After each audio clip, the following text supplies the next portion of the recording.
ഏറെ നേരത്തെ കാത്തിരിപ്പിന് ശേഷമാണ് മായക്ക് വണ്ടി കിട്ടിയത്. മായയെ കാത്ത് അപ്പു ബസ് സ്റ്റോപ്പിൽ തന്നെ ഉണ്ടായിരുന്നു. ഞാൻ ഇങ്ങോട്ട് തന്നെയല്ലേ വരുന്നത് അപ്പു? പിന്നെ എന്തിനാ കൂടെ കൂടെ ഫോൺ ചെയ്യുന്നേ? ബസ്സിൽ കയറിയപ്പോൾ പറഞ്ഞതല്ലേ തിരക്കൊണ്ട് ഫോൺ എടുക്കാൻ പറ്റില്ലെന്ന്. ഇത്രയും വൈകിയപ്പോൾ അപ്പു അപ്പുക്കുട്ടൻ ചായ കുടിച്ചോ? മായ അപ്പുവിൻ്റെ കൈ പിടിച്ചുകൊണ്ട് ചോദിച്ചു. ബസ് സ്റ്റോപ്പിൽ നിന്നും കുറച്ച് നടന്നാൽ മതി വീട്ടിലേക്ക്. ഇല്ല, ഞാൻ ഉണ്ടാക്കി വെച്ചു. നന്നായി. ഇനി ലണ്ടനിൽ ചെന്നാൽ ഇതൊക്കെ ഉപകാരപ്പെടും. അപ്പു അതിന് മറുപടിയൊന്നും പറഞ്ഞില്ല. മായ കുളിച്ചു വന്നപ്പോൾ അപ്പു ചായയും ചപ്പാത്തിയും എടുത്തു വെച്ചു. മായ ചായ കുടിച്ചുകൊണ്ട് അപ്പു, അച്ചു അസുതിക്ക് വിളിച്ചില്ലേ? വിളിച്ചു. എന്തു പറഞ്ഞു അച്ചു? അവൾ നാട്ടിലുണ്ട്. വേറൊന്നും പറഞ്ഞില്ലേ? പറഞ്ഞു, അവളെ സൺഡേ ആരോ കാണാൻ വരുന്നുണ്ടെന്ന്. നീ എന്ത് പറഞ്ഞു അത് കേട്ടപ്പോൾ? ഞാൻ നേരത്തെ ഇതിനെപ്പറ്റി അവളോട് സംസാരിച്ചതാ.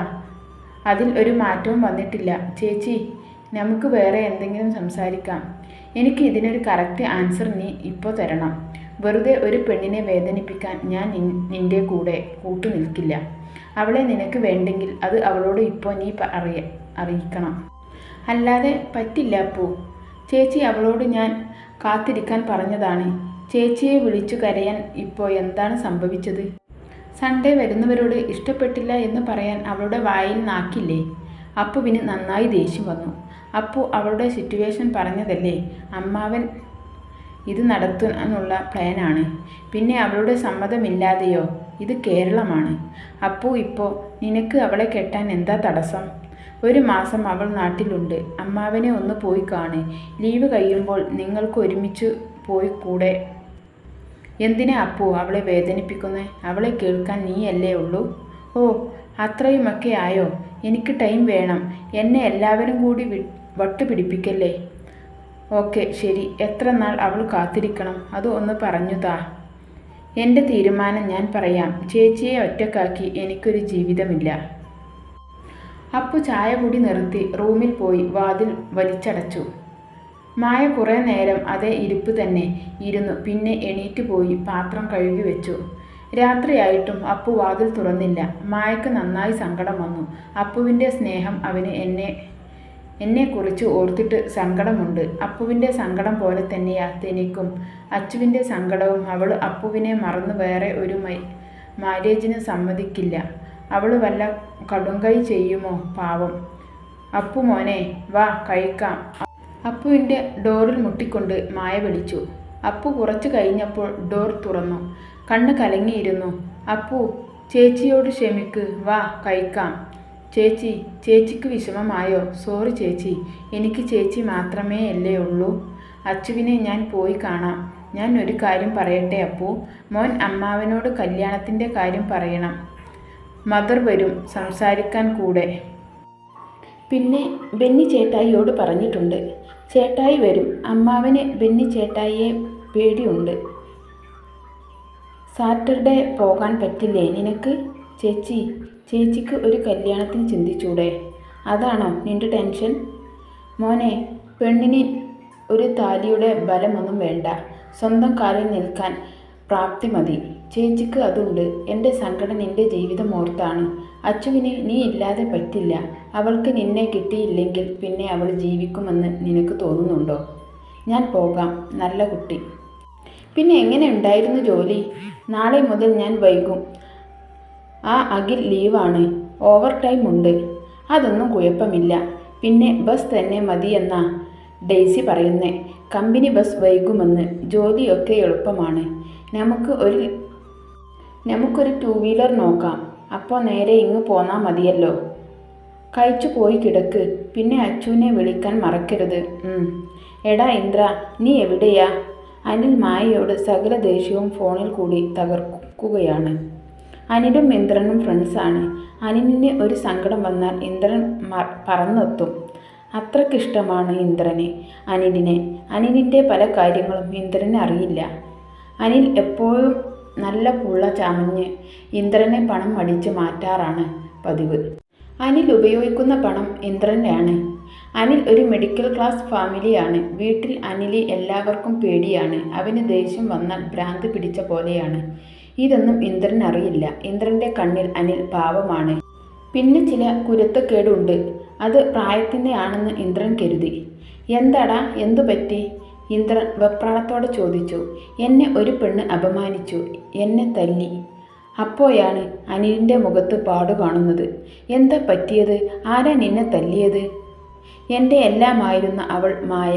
അവൾ ആവശ്യപ്പെട്ടത് എല്ലാം ഞാൻ മേടിച്ചു കൊടുത്തു. അവൾ എന്നെ പറ്റിച്ചു. അവൾ വേറൊരുത്തൻ്റെ കൂടെ ഇന്നലെ ലോഡ്ജിൽ. മുഖത്തു സങ്കടം വരുത്തിക്കൊണ്ട് നുണയുടെ ഒരു കൂമ്പാരം അയച്ചു വിട്ടു. അവൻ്റെ മനസ്സിൽ സന്തോഷം കുമിഞ്ഞുകൂടി. പലതും അവൻ കൂട്ടിയും കുറച്ചും കൊണ്ട്. എനിക്ക് സഹിച്ചില്ല ഇന്ദ്ര. ഞാൻ ചോദിച്ചപ്പോൾ അവനും അവളും എന്നെ തല്ലി. പറഞ്ഞുകൊണ്ട് ഇന്ദ്രൻ നെഞ്ചിലേക്ക് കരഞ്ഞുകൊണ്ട് വീണു. ഇന്ദ്രൻ ഞരമ്പുകൾ വലിഞ്ഞു മുറുക്കി. അവളുടെ വീട് എവിടെയാ? നമുക്ക് ഇപ്പോൾ അവളെ കാണാം. കിട്ടിയത് തിരിച്ചു കൊടുക്കാം. പിന്നെ അവളുടെ മറ്റവനും. ഇപ്പോഴോ? അവളെ എനിക്ക് കാണണം. ഇപ്പോഴല്ല, പിന്നെ. ഇന്ദ്രൻ ഇങ്ങനെ പറയുമെന്ന് അനിൽ കരുതിയില്ല. അവളുടെ വീട്ടിൽ ചെന്ന എല്ലാ കള്ളവും പൊളിയും, അനിൽ മനസ്സിൽ പറഞ്ഞു. പിന്നെ എപ്പോ? ഈ വരുന്ന 15-ന് അവൾ ഒറ്റക്കാണ് അന്ന്. എനിക്ക് അവളെ വിശദമായി ഒന്ന് കാണണം. അത് നീ എങ്ങനെ അറിഞ്ഞു? അവളുടെ അനിയനും അച്ഛനും ചെന്നൈക്ക് പോകുക. എൻ്റെ കൂട്ടുകാരൻ തമ്പിയുടെ അനിയനും പോകുന്നുണ്ട്. അവൾ ഒറ്റക്കായിരിക്കുമോ? ആയിരിക്കും. ഇന്ദ്ര, നീ എനിക്ക് അവളെ കൊണ്ടുവന്ന് തരില്ലേ? തരും. നീ ഒന്ന് കിടക്ക്, ഞാൻ പോകുക. പൈസ വല്ലതും വേണോ നിനക്ക്? ഇന്ദ്രൻ അനിലിനോട് ചോദിച്ചു. അത് പിന്നെ 5000 രൂപ കിട്ടിയിരുന്നെങ്കിൽ. ഇന്ദ്രൻ പോക്കറ്റിൽ നിന്നും പൈസ എടുത്ത് അനിലിന് കൊടുത്തുകൊണ്ട്. ഞാൻ പോയിക്കോട്ടെ, നീ റെസ്റ്റ് എടുക്ക് ഇന്ദ്രൻ. മുറി വിട്ടു പോയപ്പോൾ മറ്റൊരു റൂമിലിരുന്ന കൂട്ടുകാർ അങ്ങോട്ട് വന്നു. നിനക്ക് നേരിട്ട് പോയാൽ പോരെ അവളെ പൊക്കാൻ? തമ്പി ചോദിച്ചു. എടാ, അവൻ മണ്ടനാണ്. അവളെ പൊക്കുന്നത് അവൻ മാത്രമാവും, എന്നവളെ അനുഭവിക്കുന്നത് നമ്മളും. അനിൽ ഉറക്കെ ചിരിച്ചുകൊണ്ട് മദ്യക്കുപ്പി കമഴ്ത്തി. എടി, നീ അനുഭവിക്കാൻ പോകുക. പാവം ഇന്ദ്രൻ. അവൻ പെടും. എന്നാലും അവനെ അവൻ്റെ അപ്പൻ രക്ഷിക്കും. നിങ്ങൾ നോക്കിക്കോ ഞാൻ ചെയ്യാൻ പോകുന്നത്. പിന്നെയും ദിവസങ്ങൾ കൊഴിഞ്ഞു പോയിക്കൊണ്ടിരുന്നു. ആരതിയുടെ അമ്മ വീട്ടിൽ ഒരു മരണം സംഭവിച്ചു. അവർക്ക് അങ്ങോട്ട് പോവേണ്ടി വന്നു. ചേച്ചി പോയിട്ട് വരട്ടോ? അമ്മൂസേ, മോള് വിലാസിനിയോട് ഇന്ന് ഇവിടെ കിടക്കാൻ പറഞ്ഞിട്ടുണ്ട്. അവൾ സമ്മതിച്ചിട്ടുണ്ട്. അപ്പോൾ ചേച്ചിയുടെ മോനോ? അനിയത്തി വരാമെന്ന് പറഞ്ഞെന്ന്. അത് നന്നായി അപ്പു. നന്നായി കളിക്കണം. All the best Appu. Thanks ചേച്ചി. എന്നാൽ ശരി, മോൾ കിടന്നോ. ടൈം 3 ആയേ ഉള്ളൂ. അപ്പുവും അച്ചുവും പോയപ്പോൾ മായ കിടന്നു. രാവിലെ കോളിംഗ് ബെല്ല് കേട്ടാണ് മായ എണീറ്റത്. ക്ലോക്കിൽ 9 മണി. വേഗം പോയി മുൻവാതിൽ തുറന്നു. അയ്യോ, ചേച്ചി ഉറങ്ങിപ്പോയി. ഞാനും വൈകിപ്പോയി മോളെ. മോനെ അനിയത്തിയെ ഏൽപ്പിച്ചിട്ടാ പോന്നേ. മെഡിസിനൊക്കെ കാണിച്ചു കൊടുക്കാൻ നിന്നതാ. ചേച്ചിക്ക് ബുദ്ധിമുട്ടായി അല്ലേ ഞങ്ങൾ കാരണം? പിന്നെ ഒന്ന് പോ കൊച്ചേ, നീയും എൻ്റെ പുള്ളയല്ലേ. പിന്നെ പകൽ മുഴുവൻ പണിയും വർത്തമാനവുമായി ടൈം പോയി. അവർ എപ്പോൾ വരും മോളെ? രാവിലെ ആവും ചേച്ചി. നല്ല മഴക്കോളുണ്ട്. ഇന്ന് പെയ്യും, നോക്കിക്കോ. പെയ്യട്ടെ. മായ ചായ കുടിച്ചു കൊണ്ട് പറഞ്ഞു. രാത്രി അത്താഴം കഴിഞ്ഞ് 2 പേരും ഹാളിൽ TV കാണുകയായിരുന്നു. മോളെ, ഞാൻ പറഞ്ഞില്ലേ മഴ പെയ്യുമെന്ന്. പുറത്ത് നല്ല മഴ പെയ്യുന്നുണ്ട്. എന്നാൽ നമുക്ക് ബാൽക്കണിയിൽ പോയി മഴ കാണാം. നല്ല രസാ ചേച്ചി, വാ. 2 പേരും ബാൽക്കണിയിൽ പോയി നിന്ന്. മായ എങ്ങനെ നിന്നുകൊണ്ട് കുറച്ചു വെള്ളം വിലാസിനിയുടെ മേലിലേക്ക് തളിച്ചു. തിരിച്ചും വിലാസിനിയും. മതി, എനിക്ക് ഉറക്കം വരുന്നു. ഞാൻ പോകുക. കുട്ടി നിന്ന് മഴ കൊള്ളു. എനിക്ക് വയ്യ.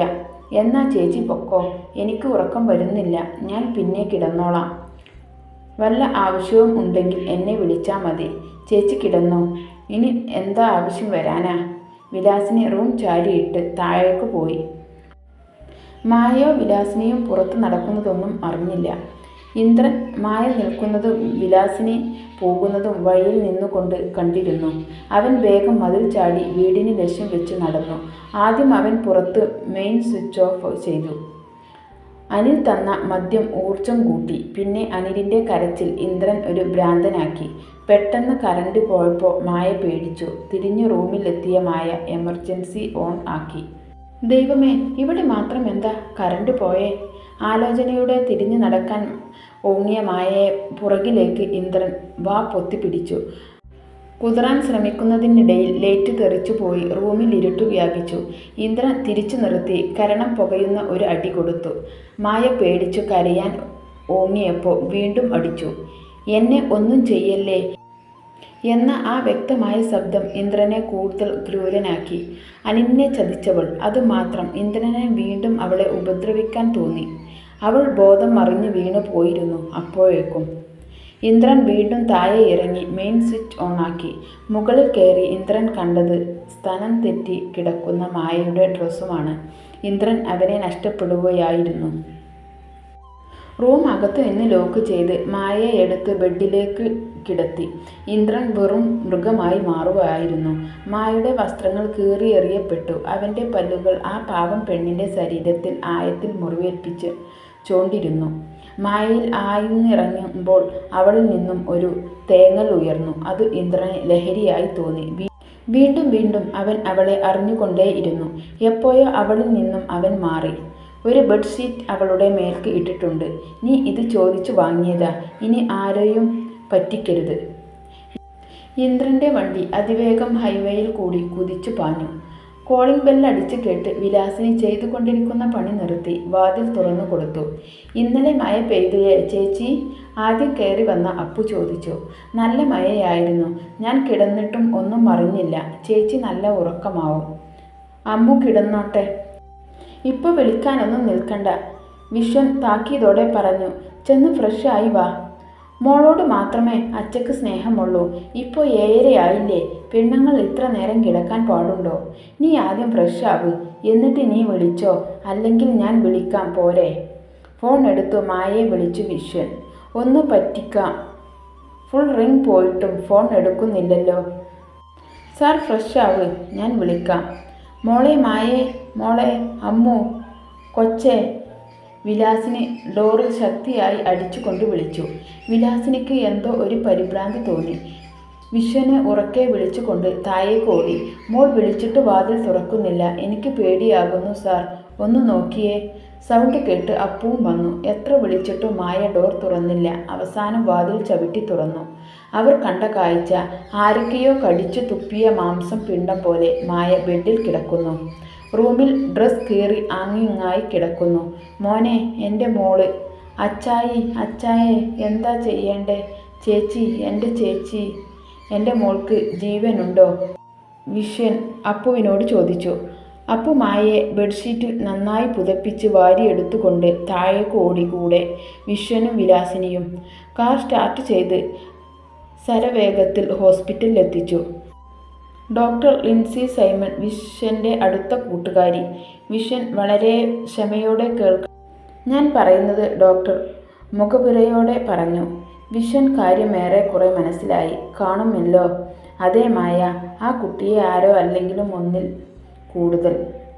എനിവേ, ഇപ്പോൾ മായക്ക് ആവശ്യം നല്ല ട്രീറ്റ്മെൻറ്റാണ്. ന്യൂസ് സ്പ്രെയ്ഡ് ആകാതെ നോക്കണം.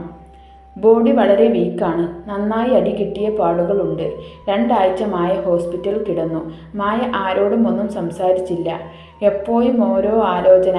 അതിൻ്റെ ഇടയിൽ നാട്ടുകാരുടെ സംസാരവും കഥകളും എല്ലാം വിശ്വത്തെ തളർത്തി.